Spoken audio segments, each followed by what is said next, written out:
Are you good with this? Are you excited about this? Absolutely. I will talk about anything. Let's do this.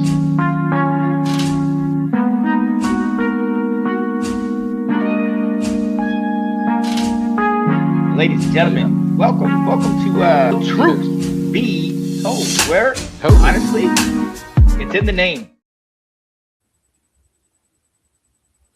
What is going on, ladies and gentlemen? It is your boy, Sean Spencer, one half of that dynamic duo that's Let's Talk Football. And you see who I'm with. I'm with my guy. You know him, your friend and mine, Mr. Nicholas.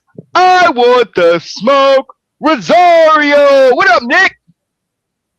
Hey, Sean, how we doing, buddy? What's going on? And this is going to be a fun one. This show, I definitely think is going to, I don't know. I mean, I don't know exactly what's going to happen, but let me tell you, whenever you talk about this sort of thing, everybody's got an opinion. Everybody's got something they want to say. So this ought to be a good show. I'm looking forward to this one.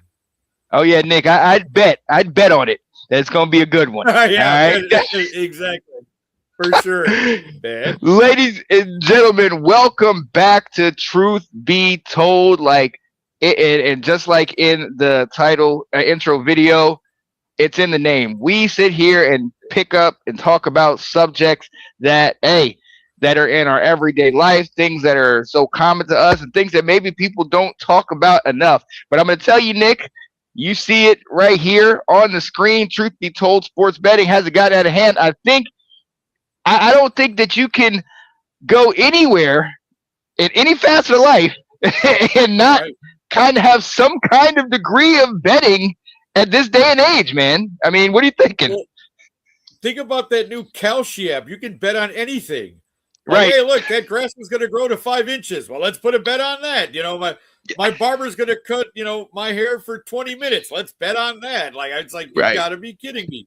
You can bet on anything these days. And for most people, the great part is right from your phone, right? From the convenience of what's already in your hand every day that we use for everything. Yep. So, I mean, you got to, gone are the days, right? Like back in the day when you would see or people would place bets, it was all like clandestine meetings and guys with, notebooks and, telephones and fake numbers and give me a call. You my guy. Send codes and stuff and try to, some guy in the corner writing down stuff on a piece of paper or whatever. Betting has just gotten so, with all the modern technology and all the stuff. Mm-hmm. And it's so easy to do. Like you said, you do it right, from your phone. There's so many apps now for betting, and it just, you can bet on anything these days. And I mean, so, in the grand scheme, sure, you feel like it has gotten out of hand because again, as much as, and again, it's different for everybody, right? Like some people can easily get addicted to this sort of thing. You chase the high, you chase whatever it is, right? Like, oh, well, I lost. Let me try to make that up. Let me bet again. Whatever it is, however it affects you, it does. But it's just amazing to me that it's gotten to be so big that, you see grandmas betting. It's one of those things where it's like anybody can do it. It's not difficult. It's been made easy for everyone. And again, you can bet on just about anything these days. So, I mean, and again, who isn't, again, it revolves around money, right? Who doesn't like easy money? Like people think, betting is, there you go, baby. I can win, I can bet $20 and win 400. Let's do that. Right. You know what I mean? Get it. So, exactly. The promise of easy money is always there. I think that's the big deal. Gone are the days where you really kind of had to put a significant wager on potentially getting, 30 to 1 odds to this horse race or this major game where, like you were saying, you go to the guy in the back room, you have to go knock on the door and say the code, the horse jumps over the moon, then go in there, do that whole deal. Now you could do it from the safety of your own phone, from your living room. They have, places at bars where you can go. Even at stadiums, there are certain places where you can go and place wagers. And to your point, $20, $10, $5. I think when I first started on FanDuel, you can hop into some of these, places where you set up a lineup and you try to see, and you're doing things for like $1. And it's like, oh, this is nothing. But people don't realize once you start getting into it, that stuff adds up quick. Because just like you said, it's like, oh, well, I messed this one. I messed this one. I messed this one. Oh, but all it takes is that one time for me to hit. And all of a sudden it makes up for it. So, yeah. That's totally the thing. And again, full disclosure, I've been there. I've done that. I mean, you know what I mean? Like, sit there and chase. You chase. You know, it's like, oh, my luck's got to turn at some point. Come on. You know what I mean? And you just, you chase. It just, and again, it could really, you know, luckily, and I'll say like this, like, luckily, I mean, I've had some bad losses in my day, but luckily it was never anything I couldn't come back from. It was never so much, so, you know what I mean? That I was, you know, I had to go, you know, I owed a loan shark or something, or some guys were coming to look for me. It was never anything like that. Like, but yeah, you know, it was, Tony Tutos, Tony Notos, man. He's coming to knock out your knees, man. He's gonna take you out, man. Exactly. So yeah, you know, so I mean, again, I understand. Believe me, I understand every nuance of this and every facet of it because I have lived through part of it. Like, you know, I'll admit that. And so yeah, it's just so it's so crazy to just kind of see how far it's come and how far it's gotten of just anybody can do anything at any given time and you can place a bet on anything. So yeah. And but we are going to focus more on the sports betting. And Nick, you and I, since I've known you, I mean, I've always kind of done the FanDuel or the DraftKings. I remember when you and I first met, when we first did the roundtable, you had your bets with Nick section where you had to get your bet card into your guy. Yeah, exactly. Like I was doing it weekly, right? Like, and I would give Nick's picks, right? I would tell you, hey, I'm taking this week. You know, Jets +4, Bills -3, whatever it was. Like I gave 4 picks every week for the first 2 years of the show, I think. I have to go back, but yeah. So that's what I'm saying. Like I was heavily involved, in that sense, and I even did it on the show exactly. Like because again, it was part of my regular routine. I was doing it weekly during football season, and I would sharing it with everybody else. You know, again, whether you followed me or not, that was up to you. And most times I probably was wrong, but hey, that's how it goes. I might have won a couple dollars. I might have won a couple dollars off of that. I might have done a little something with that, Right, exactly. But look, the reason why we're talking about this is because, look, obviously it's all over the NFL, the NBA, all these different major corporations definitely take a cut. They're funded by it. You can obviously bet on any of these games. Like Nick said, you can bet on Kalshi and everything. You could. I mean, I think I was on what was it? Robinhood, that app, or what is it? Acorns, one of those stock apps.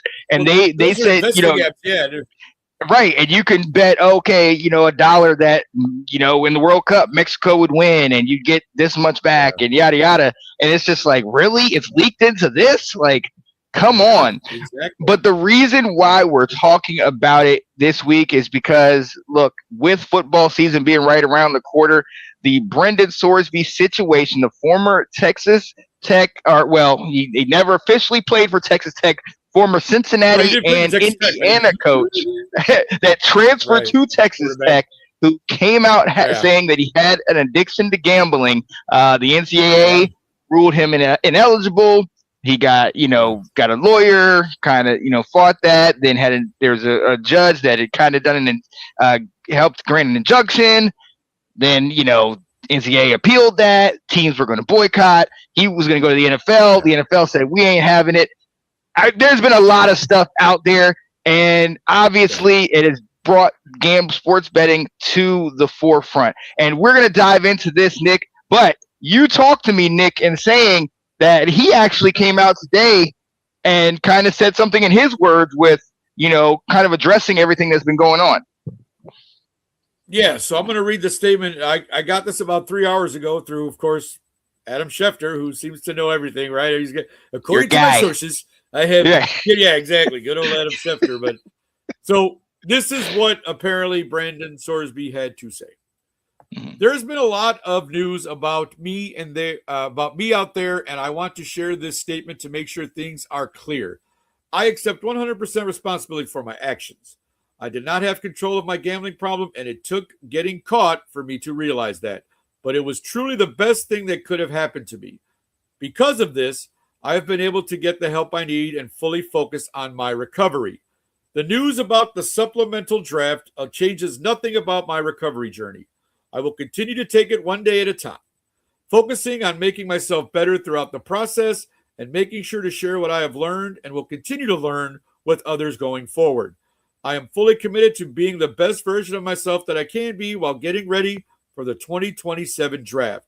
God makes no mistakes, and I look forward to seeing the good that is to come from this. So again, he also says he's getting ready for the 27 draft. So he's going to make himself eligible. Now, again, for those of you who may not have known about this scandal or don't know about the scandal, like that's the kind of thing where, he's going to enter the draft and you're going to wait and see if teams are going to decide to take a pass or, take a flyer on this kid, given that he's really only played a couple years in college and the scandal will always be attached to him. So best of luck to the young man. Again, he says he's got his addiction under control and he's getting help for it. So, I hope he does well for himself and whatever he decides to do in life. And if somebody decides to take a chance on him, you could see him in the NFL. But yeah, it's it's a tough thing because again, you're a young kid. You had a future, right? You were a college quarterback, and we all know, you can go endlessly. That's another show entirely too, going into the saga of college quarterbacks and their trek to try to get to the NFL, which that's probably a good idea for a show, Sean. But anyways, I digress. But let's go. We're talking about Brendan here, and so again, here's a young man who made some mistakes, obviously, right? And that's the other thing too. Like, and maybe I'm a little sensitive to this sort of thing in the sense of he's such a young man. He's still got, for all intents and purposes, he's got his whole life ahead of him. I hope he finds a way to get past this or, figure out something in his life where this doesn't haunt him for the rest of it. You know what I mean? Right. We've all, regardless of the level of them, we've all made mistakes when we were younger and done things that have maybe hindered us a little bit at the time. And so I just hope he could find a way to, again, have a successful life and do something for himself so that he doesn't always have to live the rest of his life being the kid who, couldn't play at Texas Tech and couldn't get drafted in the NFL because he had a gambling addiction at one point. So that's all I have to say about that. Well, and that's the thing. I think that's what gets lost in all of this. A lot of people are quick to judge the guy. A lot of people are quick to, call him out. He needs to be blamed for this or he needs to be ineligible and blah, blah. Even I've talked about it. Tina and I on Let's Talk Football Breaking News broke it down, like the timeline of events and how everything happened. But I was talking to my mom about it. And one of the things that my mom really impressed upon me was that where she thinks things kind of went off the rails kind of thing is where you have this talent. And to give you a little background on this guy, one of the reasons why he was transferred, he was one of the most highly sought after quarterbacks this kind of off season. And I mean, Texas Tech is a team that, was in the playoff last year, they was close to the playoff. They're moving up, doing big things. And you got a quarterback that through his 3 years had, I think, a total like over 7,000 total passing yards. I think he had like over 5,000 in his 2 years in Cincinnati in the last couple of years. In his career, he had almost 1,300 total rushing yards from a quarterback and is counted for like 60 some odd touchdowns. You know what I mean? So the guy has the ability. The guy can play. And there was actually, a reason why he was going to be able to go potentially either get picked up by Texas Tech and be, one of the top 10, top 15, quarterbacks in the country this year, or if he wanted to potentially go pro. I mean, if you don't have this whole scandal behind it, he might have been a quarterback that a team that's struggling would have taken a chance on. But I think what gets missed in all of this is he came out saying that he has an addiction. If placed over 10,000 bets, somewhere over like 90K in revenue getting from this stuff. I think what we lose in the fact is that he's a problem. It's different from what Nick and I do, where it's like, we're placing a couple bets here and there just to kind of, it's not replacing our day job. But when you're talking about 90K in revenue, you're talking about over 10,000 bets. That's a serious problem. And one of the things my mom impressed upon me, somewhere along the line, his talent and his ability, somebody, allowed people to overlook. It's a kid, you know what I mean? And mind you, maybe early 20s or whatever, but he's still, foreman up here and everything. And he has a serious problem, no different than being an alcoholic or being a pothead or on some other kind of drug. And that is what's whatever missed. addiction it is. Right. That's what's missed, is him not getting the attention to help there. So I really hope he gets that attention in this year off that he's going to have, because he's not playing college, not playing pro, Yeah, no, absolutely. I agree 100%, Sean. I mean, again, you would hate to see one mistake haunt you the rest of your life and not, prevent you from living a successful life. You'd hate to see that. Yeah, absolutely. And so, like we alluded to, he was going to try to, forego. Obviously, he was going to get granted. They granted the injunction, so he was only going to have serve 2 games of suspension. The NCAA was trying to appeal it, and they were trying to get an expedited result to the appeal, potentially to make sure that he was not able to play this year. Obviously, there's a number of teams, I think Nebraska, Georgia, that had basically tried to boycott playing Texas Tech in football, but not just in football, but in all sports, because it's just making a stand. And even I think at one point the Big Ten and even the Big 12 had come and said they were going to talk to their teams and really had issues with this. Everybody was talking about this disgusting, you messing with the integrity of the game.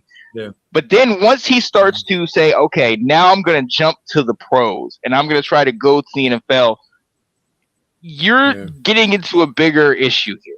Because as we've seen, Nick, the NFL is definitely they're not distant from this issue. Obviously, no, DraftKings, FanDuel, and all of them sponsor NFL, and there's so many. I mean, you can't go a commercial break without seeing some kind of commercial about one of those things and everything. And we know, and we know even the players have had an issue. Calvin Ridley, we're 3-4 years away since Calvin Ridley was banned in 2022 for betting on games when he was with the Falcons, Nick. So, this was a big deal in the NFL. So when they see this situation coming into the league, I mean, that's red flags. That's the definition of red flags. Oh no, 100%. And that's the thing with Calvin. According to what we have, what was reported, we have it here. The investigation found that he placed parlay wagers via a mobile app. So again, he's sitting at home on his phone because he wasn't playing at this particular time when this was going on over a 5-day period in November of 2021. Now they found no evidence of inside information or teammate involvement. So he was just sitting at home while he was injured or whatever, what was going on at the time, and just placing bets. So it's not like he involved anyone else, right? There's no evidence of he called somebody and went like, hey bro, are you going to do this today? Can you run for under 50? So I could, he didn't do any of that. Right. But, it says he placed totally, the wages roughly totaled $1,500 on NFL games. But he did bet on his own team to win. So that's definitely, people are like, what are you doing? Blah, blah, blah.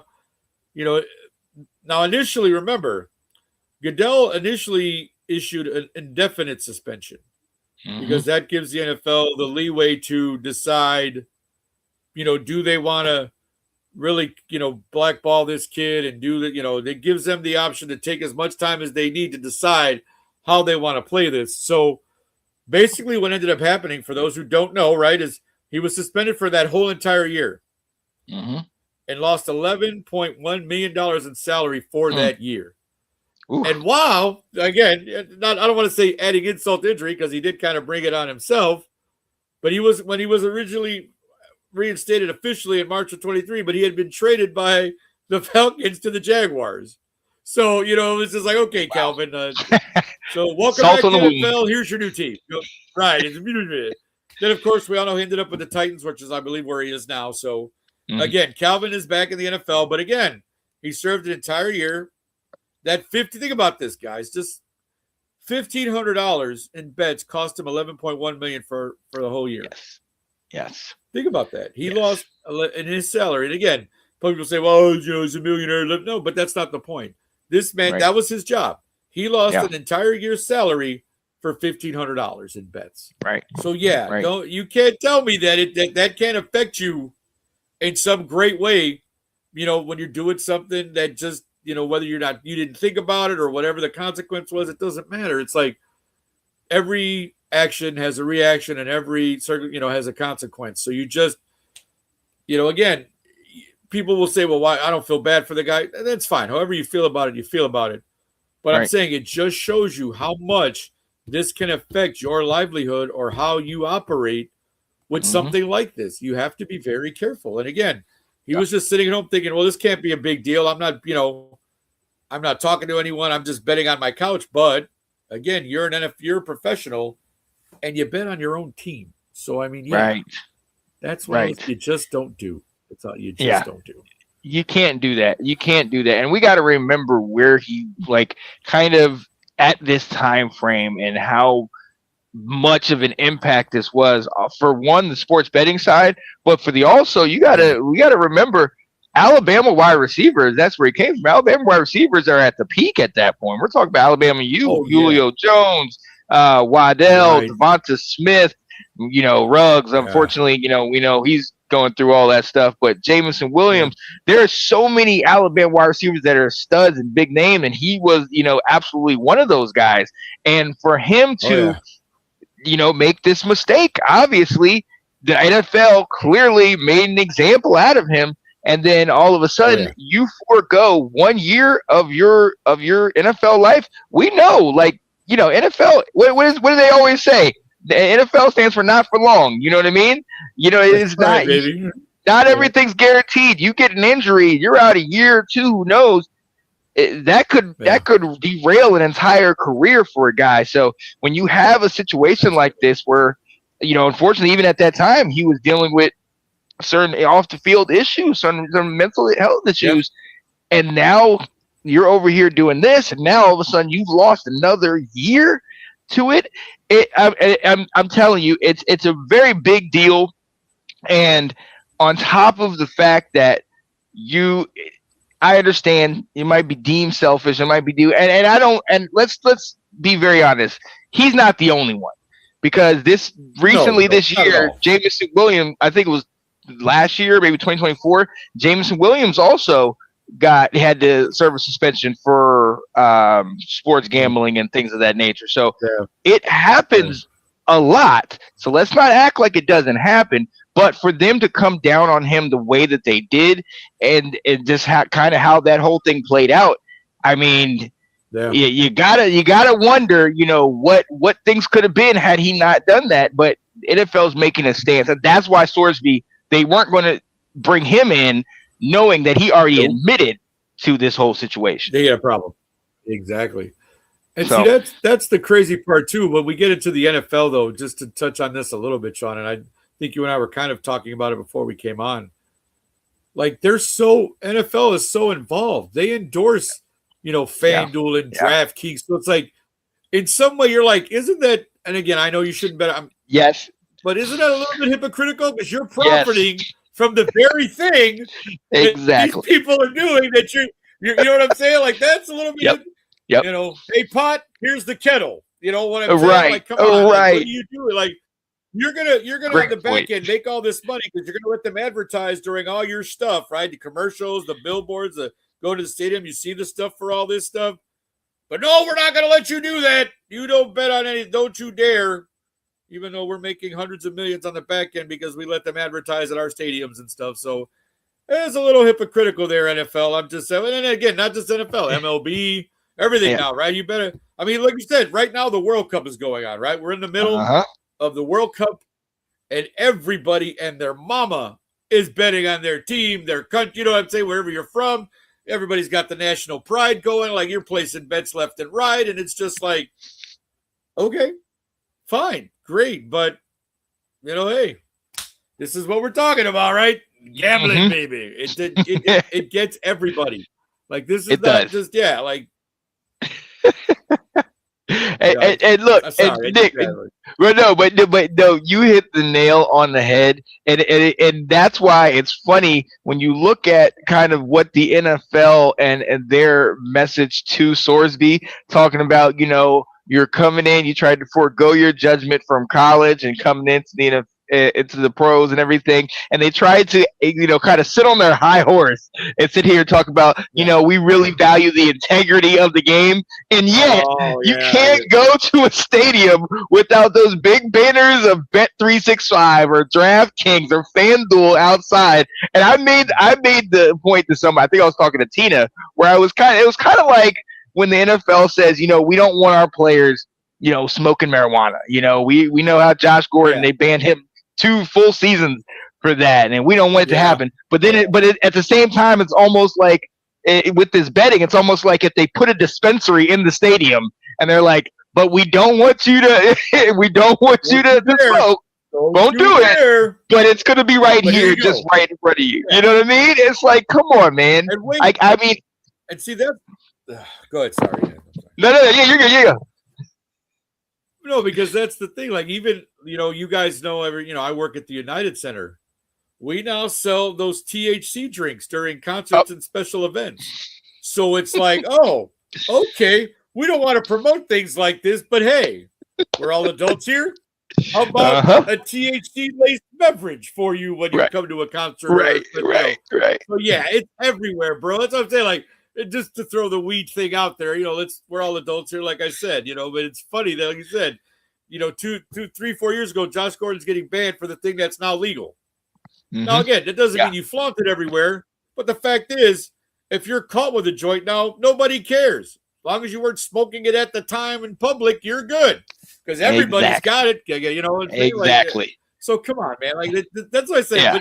When things start to get like this, though, and like you said, the NFL trying to jump on their high horse, you're just like, come on, man. Like, what are you doing? Like, don't try to be the moral majority on this end and talk out of the, your rectum on the other one. Like, give me a break, bro. Like, come on. Exactly. And that's the point to this whole thing. That's why we're sitting here kind of talking about the integrity and all that stuff, and how you're going to try to be all holier than thou on this situation and act like you're not getting majorly funded by these betting sites, and then you are pushing it. You are literally the ones who are partnered with these major betting sites and pushing this in every commercial, every advertisement. And it's kind of like, I get it, okay? It's against your rules in college and pro. You obviously don't want them betting on the game. You don't want point shaving and all that type of stuff. We know a bunch of different scandals that have happened throughout time, and we'll definitely get into that in a little bit. But at the same time, when you literally are sitting here saying don't do it, but then also pushing it right in front of your face, like, don't do it. It's right here. Don't do it, though. I'm just saying. Do you see it? Right. It's right there. Don't do it, though. I don't want you to do it. It's hypocritical, man. And it's kind of like, are we serious? Really? Like, come on, man. It's absolutely it's ridiculous. But it's the world we live in. That's what it is. Look, ladies and gentlemen, this is not just football. We know that. Sports betting is in every facet of sports, and like Nick talked about earlier, it is far beyond sports. It is in every facet of life now. To Nick's point, you can bet on everything. Will the sun come up at 6:47 or 6:49? Like, well, you know what I mean? That's where we are. So we're gonna dive into some other sports that it has definitely been prominent where legal action and other things have had to take place, and people have even been affected after their passing. So we're going to dive into that. But before we do, we got to pay the bills. Got to shout out my guy, Anton Benson, Awesome Artisans. Definitely hit him with his commercial, and then talk about the entire Let's Talk Football brand that will be back this fall. So stay tuned, get a drink. You got a couple minutes. We'll be back on the other side talking a little sports betting, ladies and gentlemen. So we will be right back.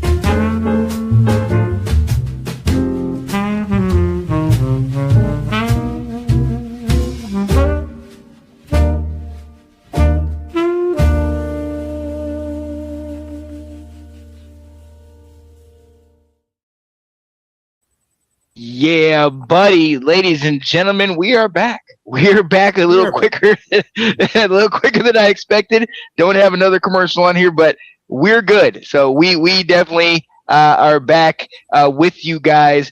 And look, I'll put up the banner again, ladies and gentlemen. Those of you who don't know, you see the title up there. Truth be told, I'm your boy Sean Spencer. That's my guy Nicholas. I want to smoke Rosario, and we're talking about sports betting, ladies and gentlemen. Sports betting hasn't gotten out of hand. We mentioned Brendan Sorsby. We mentioned kind of the NFL. Obviously, Calvin Ridley got suspended for a year over it, and even Jameson Williams got suspended over a year. I don't know. Maybe it's Alabama. I don't know. I see Anthony Handy's in the comments. Anthony Handy's here, so maybe he's going to say something about it. But, yo, we got to talk about it because it's not just in football, Nick. As a matter of fact, this thing has gone far past football, so much so that people have gotten into legal trouble with their, with their involvement in sports gambling. And we're going to dive into it right now. For those of you that know and are big basketball fans, there was a guy named Tim Donaghy. He was a referee in the NBA for several years that has since come out with, I believe it was on Netflix, a special talking about kind of his involvement in it. He was actually served 15 months in jail for his involvement in sports betting. He was put in jail around 2007 and had he pled guilty to 2 federal felony charges of conspiracy to commit wire fraud and transmitting gambling information. Roughly, and I'm just going to paraphrase, essentially what he was doing is he was calling the games, and sometimes he would be really quick to the whistle. Sometimes he would sit there and target certain players and, kind of, quick to call the whistle, quick to get them fouled out, little ticky-tack calls, all stuff that we've seen. There are times you can see in a game and it's just like, really? 2-3 minutes in, the guy's got 2 or 3 fouls already, and you're like, seriously? Is it what's going on here? And we all yell at the screen and people, you're just being bitter, whatever, what have you. But there are times, Nick, where it's kind of like, nah, something's funny here. And him coming out with it, Nick, kind of, it told all of us that we ain't crazy. I think the biggest thing you worry about is how prevalent is this in major sports. But this was a big deal, Nick. Oh, no, 100%. And I remember watching the documentary a year or 2 ago whenever I caught onto it. And I remember watching it and just thinking, and here's an important distinction to make, I think. He served jail time because, Calvin really didn't really affect the outcome. He was just betting on the game itself. Here was a guy who was calling this game. He was inside. Talk about inside information. This guy was calling the game that he was betting on. And believe me, I don't remember the name of the documentary. We could probably look it up, but he talks about it at length. Tim Donaghy is in this documentary, and it's all about him, about the scandal and all that. And he talks about it, and it's like, when you have that kind of power and you think you can profit off of it, you know what I'm saying? Like, that's a whole nother level of just then you're at home on your couch betting on a game. This guy was trying to put the odds in his favor as well by doing this. And like you said, calling quick fouls or targeting certain players or making sure this player didn't score his 30 points that night or whatever it was. This guy's controlling behind the scenes, trying to put the odds in his favor. And that is a very, that to me is a little bit more, again, and we're going to talk about another example in a little bit, but that's just one of those things where that shows you how deep you can get into this kind of addiction. It was to the point where this guy knows he's a professional. He's being paid to referee this NBA game, but he found a little way to kind of try, or what he thought was helping himself by making some extra cash by doing this. And in the end, what happened? They got him. And again, because you start to make it obvious, things start to go, you're like, oh, come on, Tim, what are you doing? You missed that call, or he's looking the other way when something happens or whatever it is. Come on, man. What are you doing? This just looks too fishy. And that's the thing. You get caught up, and before you know it, there's a full-blown investigation. You're in deposition.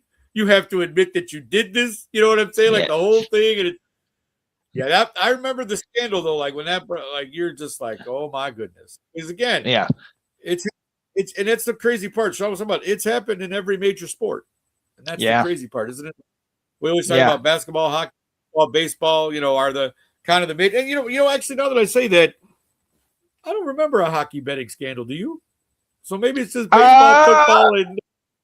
I personally don't. I know I don't follow hockey as much. I mean, let's call our Canadian friends, but yeah. But I don't. You don't remember hearing too much. But anyways, I digress. I'm not. You don't remember hearing too much about hockey. But the major sports have all taken a hit with this sort of thing, and that's the thing. Like the everyday, the big sports that everybody loves to watch here in the States and all that, and everywhere, and it's just so crazy that he was able. I mean, because for the time he got away with it. I mean, he got away with it obviously for a while, and again, but eventually it caught up to him, and this is what happens. And he spent 15 months in prison. So you could always ask Tim, is it worth it? I think he talks about that in the documentary. You can see that, like I said, and get his point of view on what happened and how he felt about everything that happened and all that. But just another what do they call it? Another black eye on the sports landscape here in America. Another black eye. Okay, you said it quickly. Is that like another black guy? Just to clarify that, my guy. I said black guy, right? I didn't say black guy.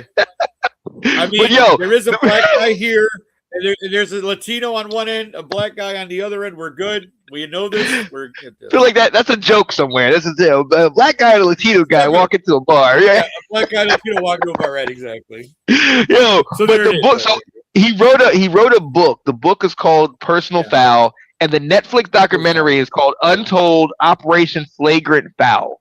And there's where it was. Okay. That's the documentary on there. So essentially the scheme was Donaghy had obviously, like Nick said, unique insider information. He can, evaluate relationships between referees, players, coaches, and owners. And see, with that, now it's not as obvious, There are certain guys that he's already kind of in an interesting relationship with, or maybe positively or negatively, where he's going to quickly make a call, or somebody that he might be a little bit more favored to. I know one of the things he said in the documentary is the NBA kind of didn't necessarily say it, but kind of hinted towards, hey, we want our stars to be stars. So we want them to kind of stay in the game. So kind of letting them, play a little bit more, give them a little bit of leadway. But I know one of the people that he really got on was AI. And when AI used to have his crossovers, he kind of used to cup the ball or something like that. And so as they were saying in one game, he called AI for traveling like 4 or 5 times, early on. And AI turned around and looked at him like, are you serious? I do this all the time. But when you look back on it, you're kind of like, wow. Yeah, he's altering the entire game with the move that he does all the time. But you are sitting here now affecting the entire setup of the game. And it's pretty crazy because who he did it with, I mean, so going on that, he knew the health of certain players.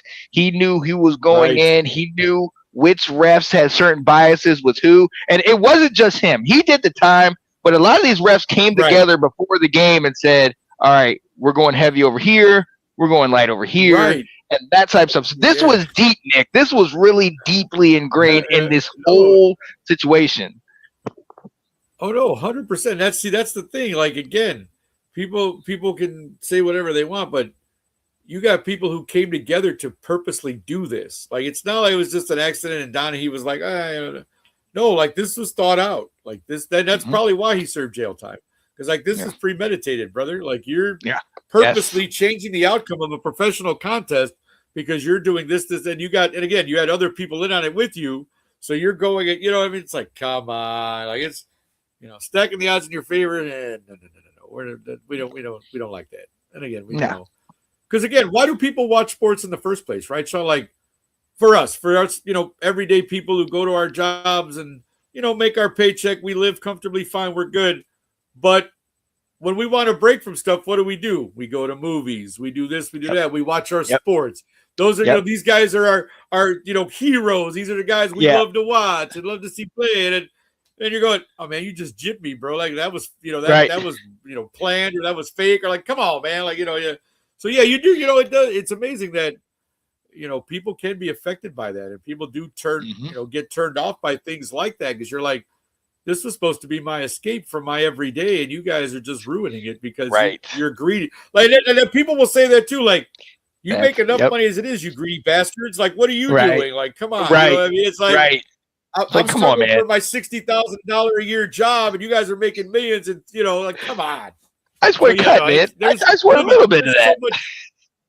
Like there's so much more that we could go with this, but yeah, we'll try to rope it back in. But yeah, there's right. so many subcategories of this and all that. But yeah, we're not going to get bitter. We're not going to get bitter for those games. Not at all. Like, but you know what, Nick?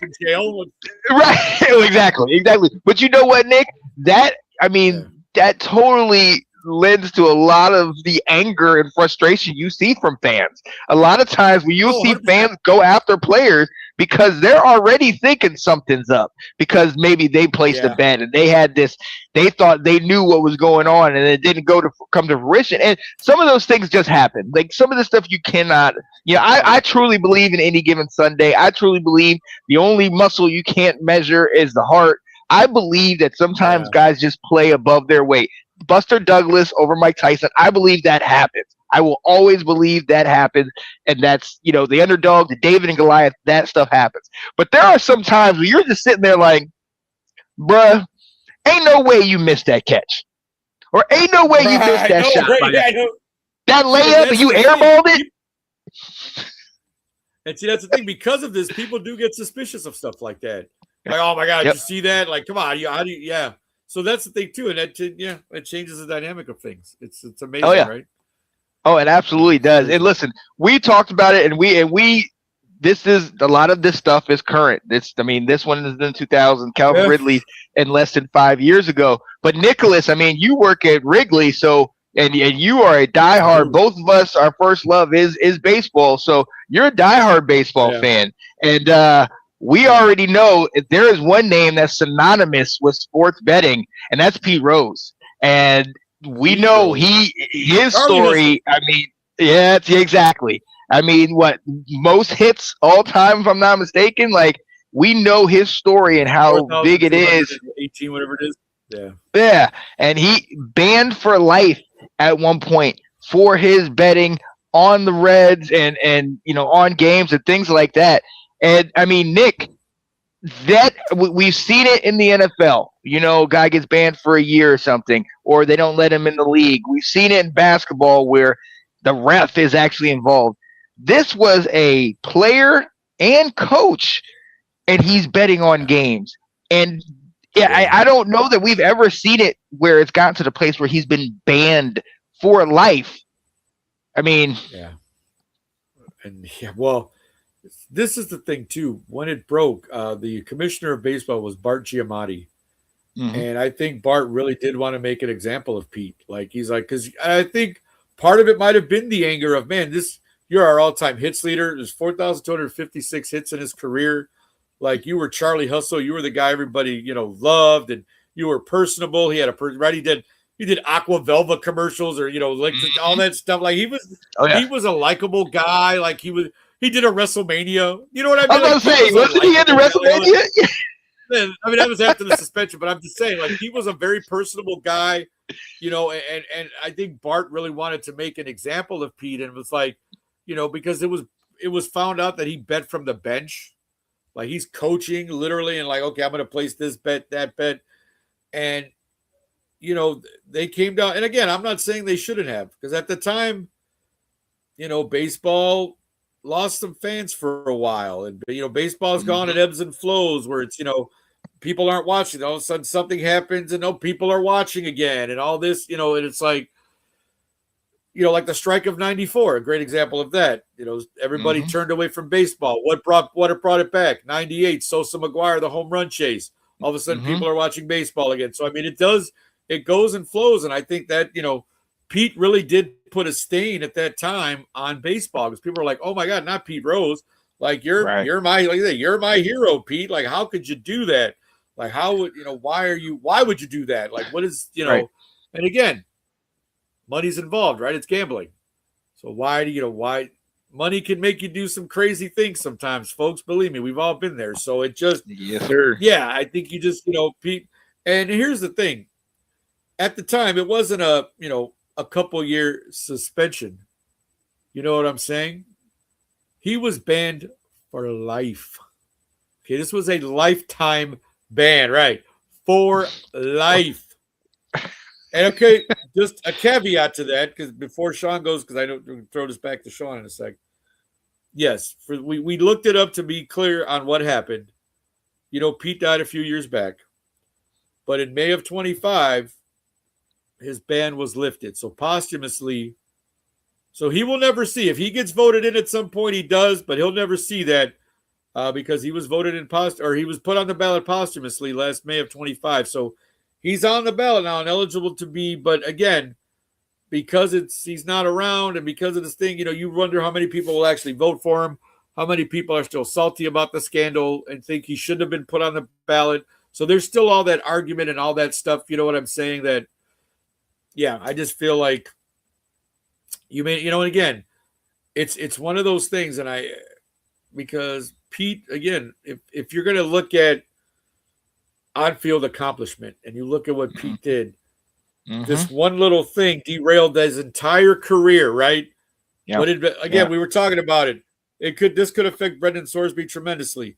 Calvin Ridley misses $11.1 million in salary. Pete gets a lifetime ban from the sport he loved and was great at because he bet.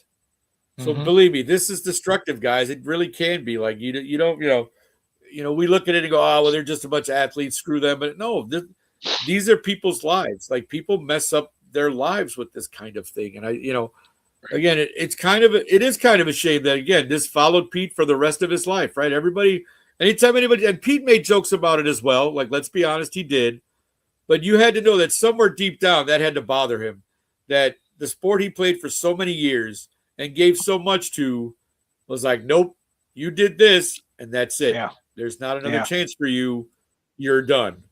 And that's it. And so, deep down that had to eat at him. Come on. Like that's, you gave your life to baseball.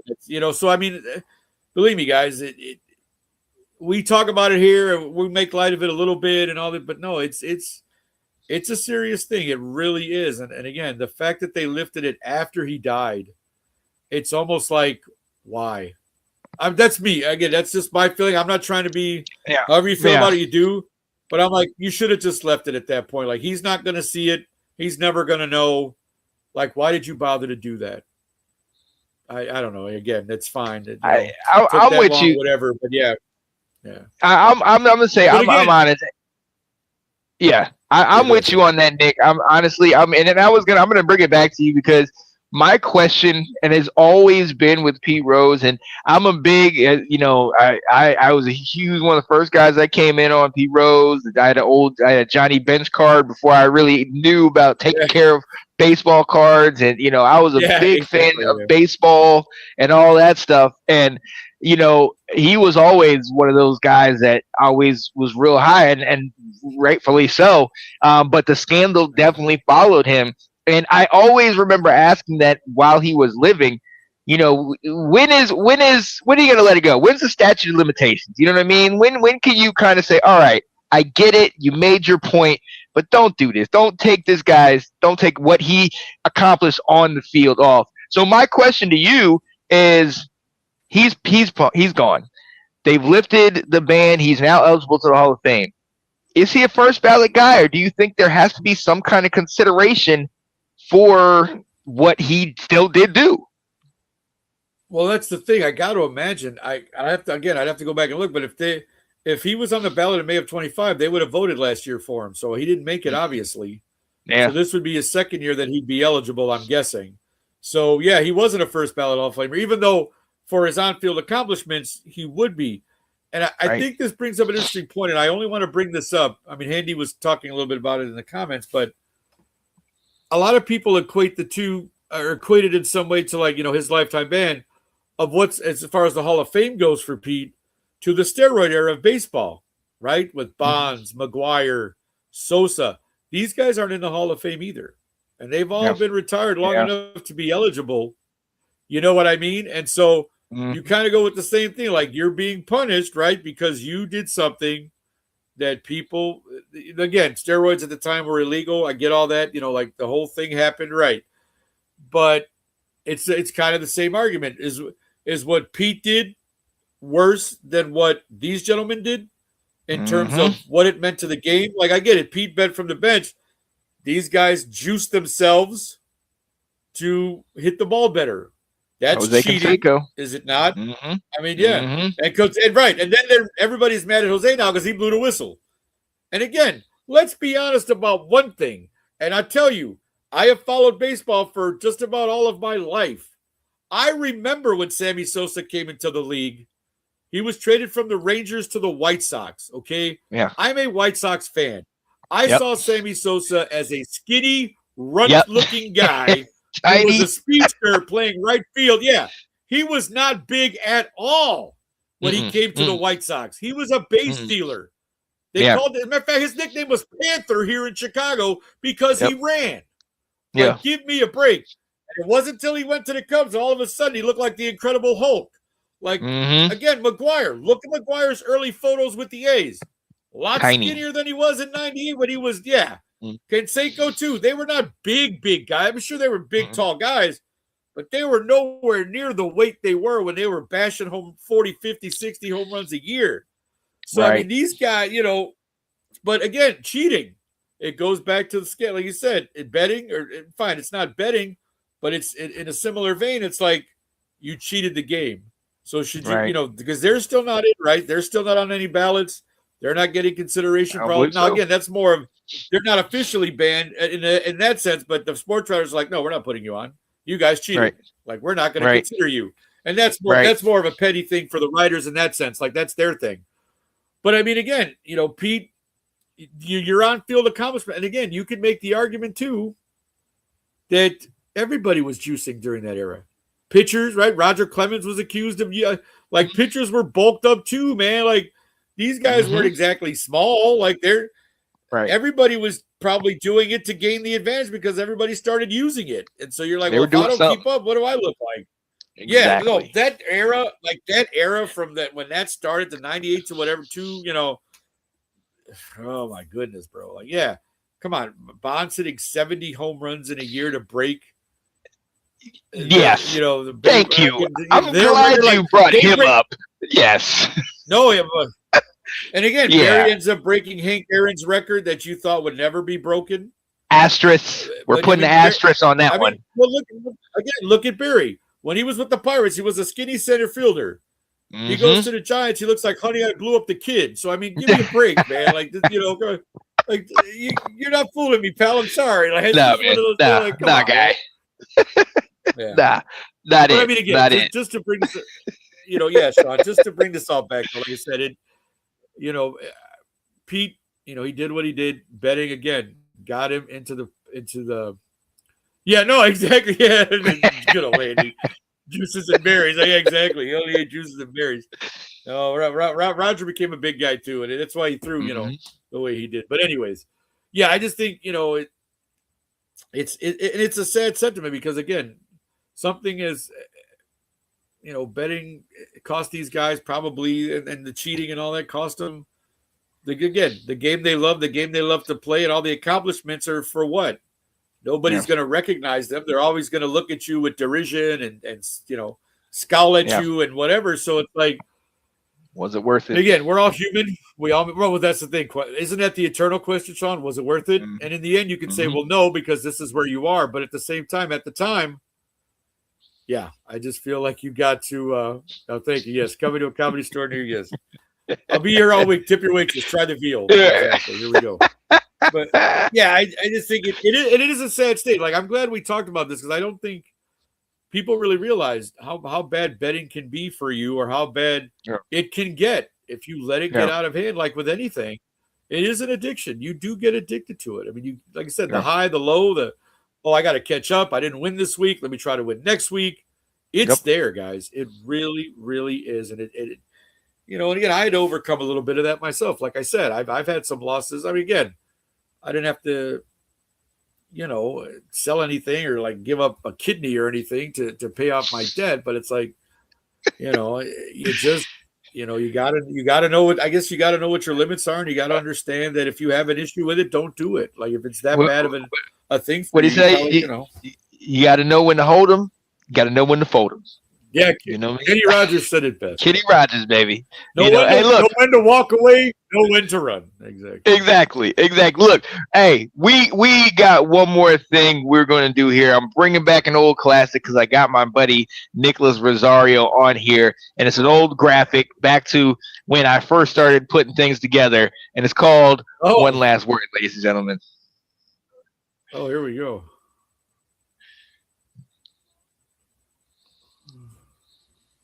Yeah, buddy. One last word on Truth Be Told.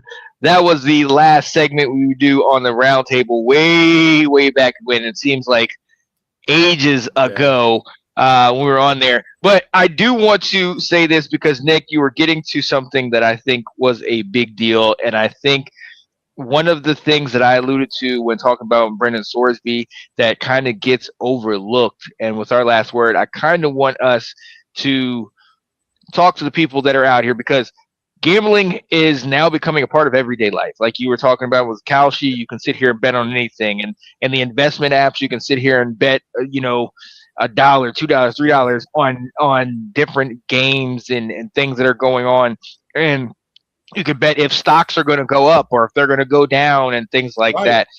Yeah. Ladies and gentlemen, like I said earlier, betting is no different than any other type of addiction.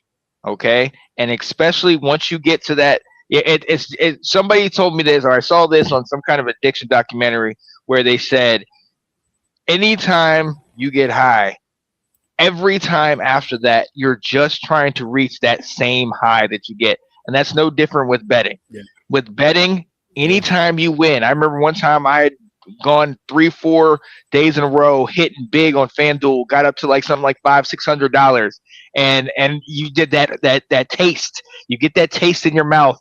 Let me keep going, and I dwindled every penny of that away down to like 50 cents. And you're like, what happened? And that didn't. I like this. I didn't have to. Nobody was chasing me down for that money. It was all on me. I gave it right back to the app and everything like that.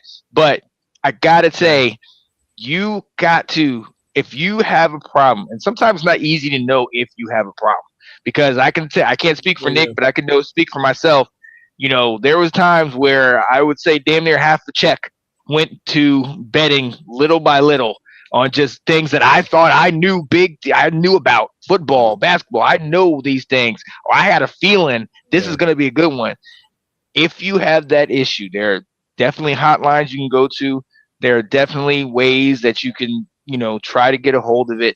But please, please, please, please do your best to not go that deep into it, because it could really ruin your everything. All the hard money you worked on. And I know people that bet their entire checks the minute they got it into trying to do that stuff. So Nick, man, that's my last word. Speak on that, man. I know you've also dealt with sports betting and things like that, man. What are we going to tell these people? Because we got to get to them.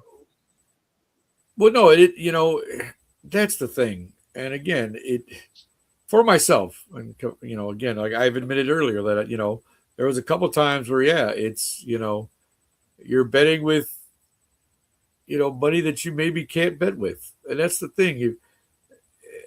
As I've gotten older, and again, like I said, I went through a couple of things years ago, and you just sit there and tell yourself, if you have to tell yourself this, if you can't afford to lose it, don't do it. Mm-hmm. Like if you can't afford to lose this money, or if you can't afford to that money for that money to be gone, don't do it. Again, there are people who have the income to do it, and they do, and that's fine. Again, whatever you do with your money, that's no effect on me. That's you. But I would implore you, honestly, like Sean said, like these are costs. I mean, yes, these are greater examples in terms of these people already had money, but there is an example here. Like there is something to be said for what these guys did and how it ruined their life. Like you could say that, whatever you want, but it did. It ruined their lives. What happened? Like, let's be honest. Do you hear from Calvin Ridley all that much? He's on his 4th NFL team. Right. Does Kelvin really, Right. when can Kelvin really has ever been the same? No, he hasn't. Pete Rose died still trying to get on the ballot, right, to be in the Hall of Fame. Like he always wanted to, he asked for forgiveness. He asked for baseball to reinstate him, and they never did. The poor guy passed away still fighting for himself, and what happened? Now he's on the ballot. He won't even know. Right. Things like that. Like I said, like Tim Donaghy spent 15 months in jail. Asked him if it was worth that 15 months in jail, what he did. So, I mean, yeah, guys, these are extreme examples, but the point is the same. You know what I mean? If you feel, like Sean said, if you feel you have an issue, if you feel you really have a problem, get help. And again, again, my situation itself wasn't like death or dire. You know what I mean? Like it wasn't to the point of, like you said, where I'm, I got people chasing me or whatever. But there was a couple of times where I lost probably more money than I should have, and maybe it didn't affect me over the long term, but for that immediate period of time where I'm going, well, now what do I do? Right. I don't got nothing. Right. That affects you guys. It really does. And it does make you think. Like I said, as I got older, I started thinking more and more about stuff like that. Like, I play fantasy football, and every now and again I play in a poker tournament, that sort of thing. But again, in essence, it's money that if I lost, I would still be okay. I'm not playing, $2,000 tournaments every week, or I'm not playing, I'm playing on an app with, tournaments are $30, $40, $50, maybe. You know what I'm saying? I'm not betting to the point where it's like, oh my God, I'm not going to eat this week because I bet this money. Like, if you have an issue, if you have a problem, if you sense that something's even off a little bit, like you start to realize you've done this, like Sean said, 3-4 days in a row, you're like, oh my God, I've been placing bets every day, or something's going on here. What's going on? Try to get help. I think 1-800-GAMBLING is the number, right? Like if you have a gambling addiction, they tell you, I think it's 1-800-GAMBLING. Like, reach out to whoever you feel closest to, or someone you can confide in. But yeah, I would really hate for anyone I know to get hurt with this sort of thing, or have something happen to them that really they can't come back from. Like I would hate to see that. I really would. Because again, it's, life is short enough as it is. And, we're all human. We've all made our mistakes and all done our things. But at the same time, we're all, Sean and I are examples of, we're still here, guys. We're doing our thing. Whatever's happened in the past has not been so bad that we're not here now trying to live our lives the best way we can and trying to help people. Again, I'll reiterate this. This is why we started this. We wanted to get people talking. We wanted to get men talking. We wanted the truth to be told, guys. And that's the whole reason why Sean and I do this. Call us whatever you want, but all we're trying to do is spread a little joy and have a little fun and help out wherever we can. Absolutely. So that's my last word. Yeah. There it is. And to reiterate that number, it's 1-800-GAMBLER, GAMBLER, 1-800-426-2537. Definitely do not be afraid to reach out. You can call or text that line, and there are trained counselors that will speak with you. I mean, Nick, you said it perfectly, man. Just do your best to get a hold of it, stay ahead of it. Having kind of doing it where you're betting, ahead of it, like with the poker stuff, or with the kind of the fantasy football, where it's like a set amount and you can do without, you put this aside for it. That's good. Yeah. When you start continually adding on more and more and more and more, and that's when it gets dark. Yeah. So definitely. And, if you need help, get help, man. But, and like Nick said, he said it best. Like, that's why we're here, just to talk about these type of things that, don't get talked about every day, but we all basically partake in them pretty frequently, especially with football season right around the corner. I know we'll be back down that road. So that's what it is. But listen, ladies and gentlemen, we are going to go ahead and get out of here. My guy, Nicholas Rosario, sir, it is always an honor and a pleasure to get on here with you, my friend. Pleasure was all mine, Shawnee. Pleasure was all mine, my friend. Thank you. Yes, sir. Yes, sir. Look, ladies and gentlemen, we will be back. Ladies and gentlemen. Oh, Nicholas, we got to plug something, Nick. Something's coming around the corner, my friend. Oh yeah. What are we doing? Hold on. The round table. The round table. Sure. Got something special for the folks. Well, yes, guys. So here's And again, I'm working on it, and I've got a couple of leads. So, but what we're trying to do is, you all know, Let's Talk Football, the Roundtable, is going into, I believe it's 7th season now, because we did 2 in the 1 year. So yeah, we're on our 7th season. So for our big 7th season opening night spectacular, we're going to be doing a live show here in Chicago from a venue. I'm working, like I said, I have a couple of leads. I'm working on a venue where all 4 of the members of Let's Talk Football Roundtable, myself, Delilah Crespo, Anthony Handy, and Tina Winter, will all be together live at this location to do the show the night before the season opens, Tuesday, September 8th. We're shooting to do that the night before the season opens on September 9th. So again, more details to come in the future. Sean will be there to produce for us, which, if you know that, like, that's going to be a great thing, because Sean, as you know, stepped away from the show a few years back, but has always been willing to help out. And this is going to be a thing he just couldn't miss, us doing this live show to start this next upcoming football season. So again, stay tuned for more information on that. We'll have it as it comes along. I will announce it when I got everything finalized for sure. And again, hope you guys can make it out to see that. So anybody, again, but yeah, thank you, Sean, for that. Thanks, man. We're there. Oh yeah. Hey, Scott Fowler, you got in here right at the end of the show. He said, "You guys still alive?" Yes, we are, but we're about to leave. I don't gamble anymore. We're about to leave. Not sorry. Yeah. And then he says, "Buy Bitcoin." Okay, Scott, get out of here. I know nothing. Yes, exactly. With that last comment. All right, Scott. Okay. All right, buddy. All right. Yo, for my guy Nicholas Rosario, it's your boy Sean Spencer. This has been Truth Be Told. We will see you guys next time. Stay tuned for all the good stuff we got coming down the way. Can't wait, man. July is this weekend. Hey, July 4th this weekend. Happy 250th, America. Oh, America. Here we go. Oh, we're at it. Hey, gambling is as American as apple pie. So we'll leave you out on that one. I mean, hey, we're out, people. Are you good with this? Are you excited about this? Absolutely. I will talk about anything. Let's do this.